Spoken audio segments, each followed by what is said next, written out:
Welcome, everyone, this is CYRUS CS40, and today I will show you how to put the device into boot mode. And to get started, we will begin by holding the power key and selecting power off. Wait for the device to shut off, and once it has, which should be right about now, there we go. You want to hold down power key, volume up, both of them at the same time.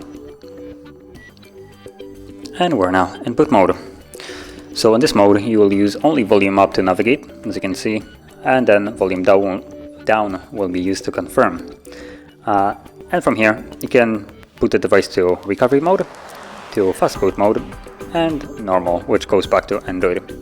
So I'm gonna stick with the normal one, and like I said, whatever you select and you want to confirm that option, you press volume down.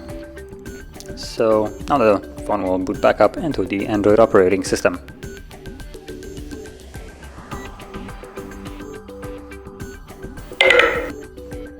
And as you can see, we're now back in Android.